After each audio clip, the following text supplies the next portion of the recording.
Just as things look grim, Su-woo pulls a not on my watch move and saves her at the last second. Like a true leader, he rallies everyone, calming the chaos so they can keep their focus. But of course, the demon tree locks onto Su-woo like it's got a personal vendetta. Now Su-woo knows the weak spot, the heart of the tree. With a combo of insane skills and lightning-fast reflexes, he unleashes a barrage of elemental attacks.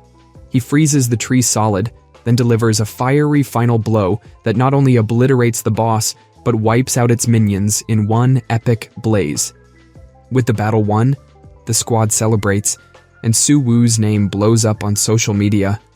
But while everyone's fangirling over him, he's laser-focused on what matters: the loot. And jackpot, he finally has the materials to craft the Hand of Death God. The moment he activates it, Su-woo freezes in place. A massive gust of wind sweeps through, rattling everyone in the area. Then, the weirdest buff kicks in. Death's gaze. Nobody can move. Nobody can even log out. Panic levels? Sky high. And their health bars? Draining, fast. But instead of dying when they hit 0 HP, the players lose their ability to see what's happening. Meanwhile, Su-woo's still frozen, trying to make sense of this disaster, when two massive glowing eyes appear in the darkness, staring right at him. It's Death God. Yup, the boss of the hardest dungeon in the game, the kind that only spawns when the apocalypse is about to go down.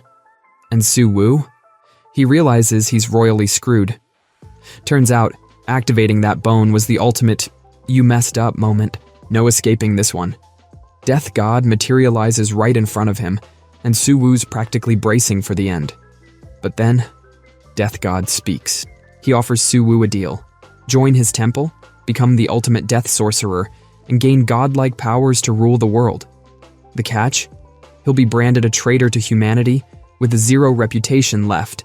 Literally everyone will hate him. Or, option 2, die. Lose all his gear. Reset to level 1. It's a lose-lose situation, right? But wait, it gets weirder. The reward for taking the deal? Infinite stats. Like, borderline cheat mode level. Su-woo can't wrap his head around why he's the chosen one, especially since in every timeline, Death God was just a silent, murdery nightmare boss. Now he's offering Su-woo the biggest mission of his life, and Su-woo has to decide if he's ready to trade his humanity for ultimate power, or hit respawn on his entire existence. So, Su-woo's sitting there, staring at these two absolutely bonkers options.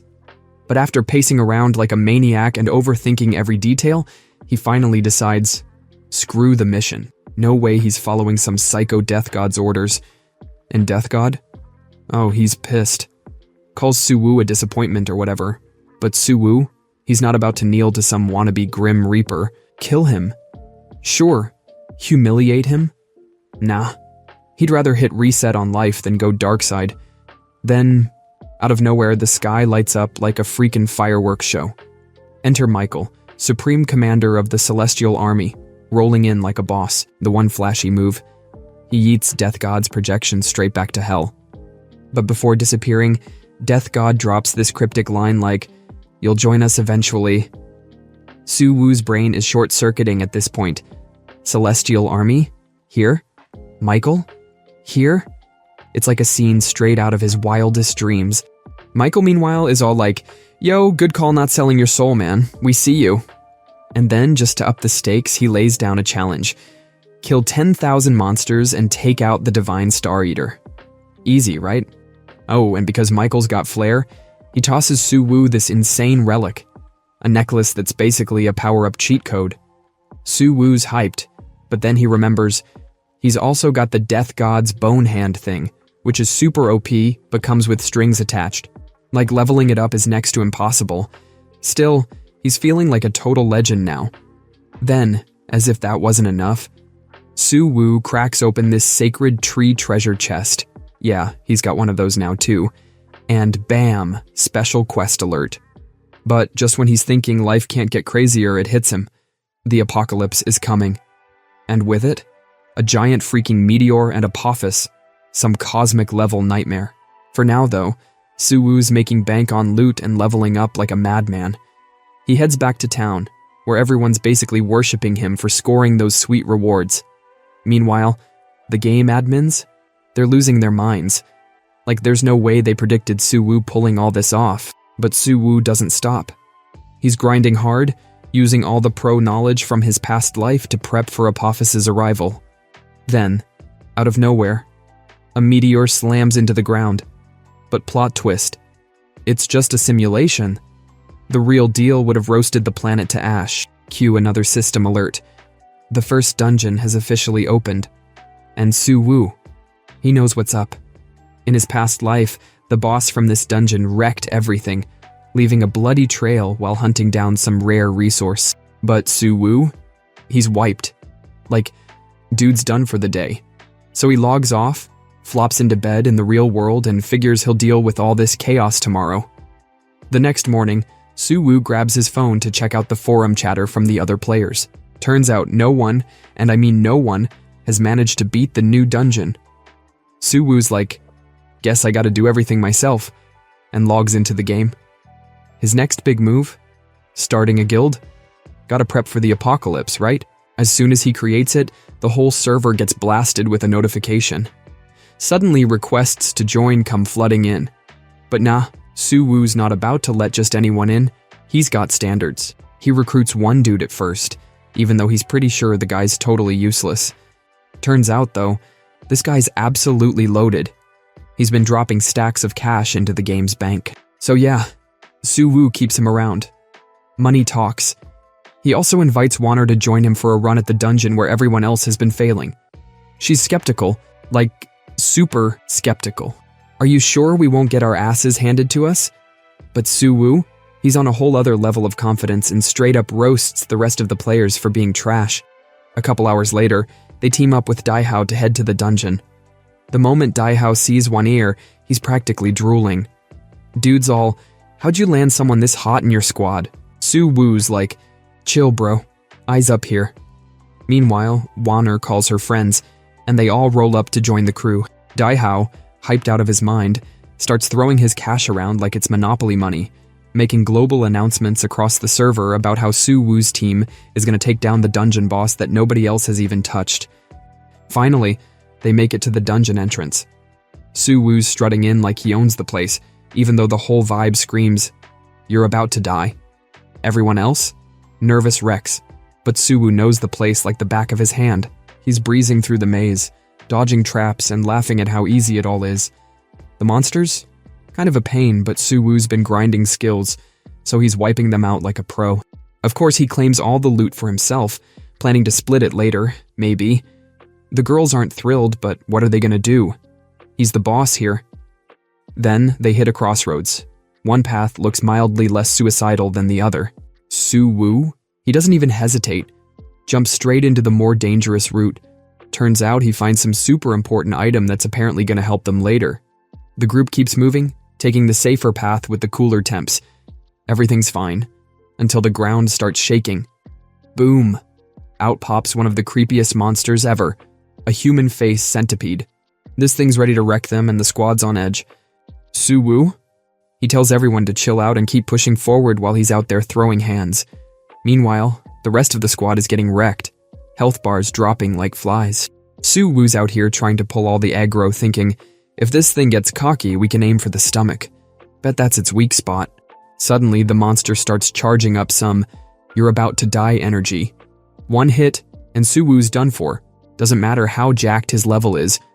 Oh, and here's the kicker. To finish the mission, he can't take any damage. 0. Nada. So, no pressure, right? The fight drags on, everyone's stamina running on fumes, but Suwoo keeps pushing. Just when it looks like they might win, bam. Boss enters Phase 2, Frenzy Mode.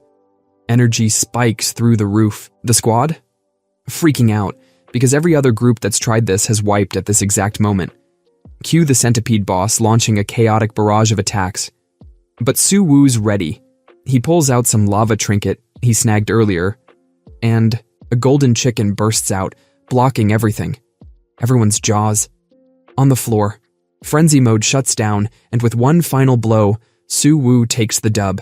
Loot explosion everywhere.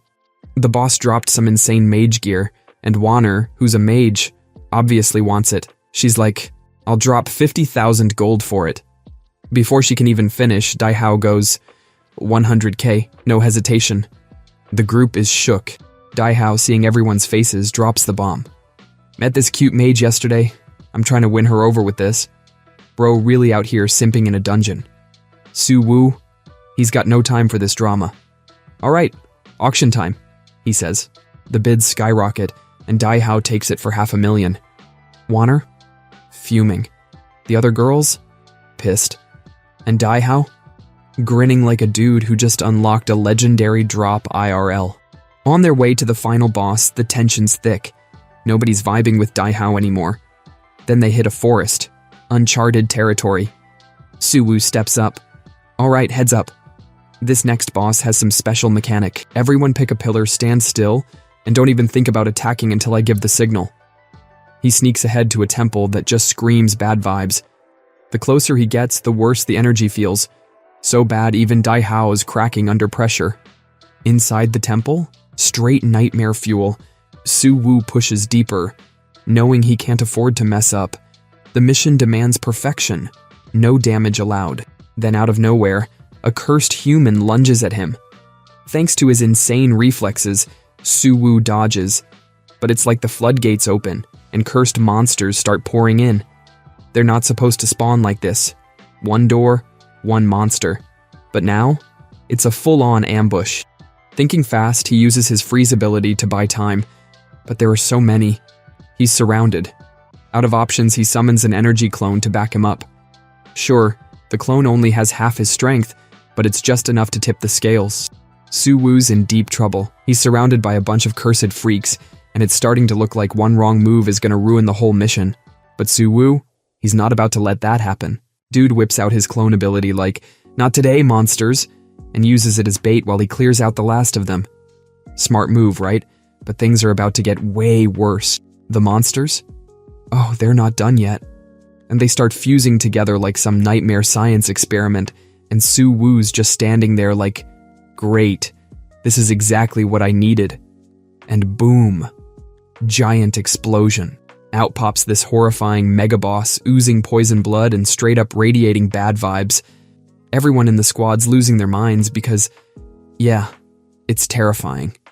This thing doesn't just attack. It rolls like a giant wrecking ball of death, smashing everything in its way. And Suwoo? He's barely keeping it together trying to slow it down. Worse yet, its poison blood is everywhere. So, what's the plan? Suwoo's gotta lure it into the columns scattered around the temple, or else the boss's special ability will trigger.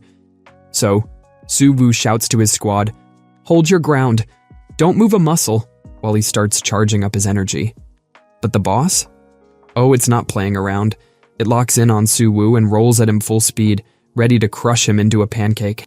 But oh no, our guy Suwoo doesn't waste a second. He whips out his ice powers and bam, freezes that thing's arms faster than you can say chill out, saving his crew in the process. Problem solved, right? Nah, not even close. That monster's still coming for him like it's got a personal vendetta or something. Meanwhile, his crew? Full-on panic mode. They're all freaking out until Suwoo, calm as ever, drops the big order. Activate the freaking pillars. And guess what? The second those bad boys light up, a massive surge of energy blasts straight into the sky. Huge attack right to the monster's face. The thing's totally paralyzed and everyone jumps in, pulling out their best moves to finish it off like it's some epic final boss fight. But hold up. Plot twist. Wanner's got this weird feeling. Turns out, it was just a bunch of creepy NPCs mashed together, controlled by some dark energy. Seriously, who even programs stuff like that? Anyway, the NPCs snap out of it, and they're all, "Oh, sorry for trying to kill you, dude." As an apology, they hand Suwoo a fat stash of treasure. And of course, Wanner's eyes light up like it's Christmas morning. She's already plotting how to split the loot. But then there's Daihao, the walking moneybags, who just swoops in and grabs all the best gear for himself. But this adventure's far from over, folks. The crew's got one final boss waiting for them. They head deep into the dungeon, ready to face whatever nightmare's lurking down there. Let's just hope Suwoo's got some tricks left up his sleeve, or this is gonna get messy real fast. Alright, that's a wrap for today's chapter.